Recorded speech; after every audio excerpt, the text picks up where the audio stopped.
perting gwapo ha og resulta mga idol. Pero kabalo ba mo mga idol nga dili na tisyo. Ngun ani ang tirada na mga idol sundugar ani. Pangagi ng yuta diha. Mo na siyang pangagon nga tama gyud siya kalalom. Ngun ana pangagan gyud nimo na. Kung na kay mga replanon diha mga idol na gipang sakit og bansita, pwede na imo replanan mga idol basta di lang pusaryum. Mo na siyang pangagan niya. Na pangagan gyud ang maayo mga idol nga tama gyud siya kalalom. Ngun ana teknik mga idol di na ka magpalit og tisyo. Ngun ana ang tirada o tanawan ni pagkatanom mga idol. Di human nimo dihag bangag mga idol. Ngun ana ang kalalom nga hapit na sa kapala kalalom. Madto dayon ka sa punuan sa imong saging mangita ka dito og saha. Kana saha. Maglukat ka diha mga idol og isa.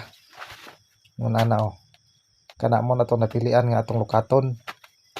Mo na siyang barahon ni ang bingay nimo na diha mga idol na dili maigo ihang gamot.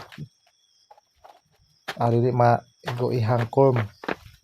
Para mga gamot mga putol na basta ang corm di siya masamad. Pag human diha mga idol, imo din na siyang hinluan ko anay na imo mga gamot. Nana ang teknik ana. Ko anay mo ang mga gamot mga idol kay kanang mga gamot ana di naman na siya mo buhi pagbalik. Bag-o na siya gamot niya mo na putlon pa ana o. Putlon mo na. Ni ato nang itanom diha tanawan ninyo. Una na ang tirada ni.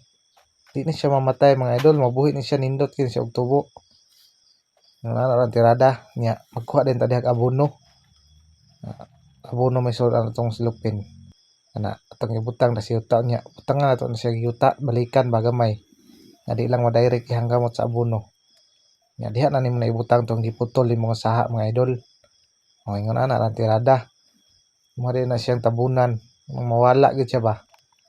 Pag human diha mga idol aron di na siya matamakan, mambuhaton diha kay daghan kay nasa sagingan kanang paluwa ra ba. Ngano ana ra gud o. Dili na siya malata mga idol.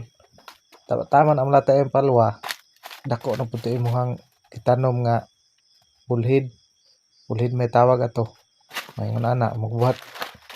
Buhat yung kada uksok, butangan din mo bulibag. Oh. Uksok nimo diha.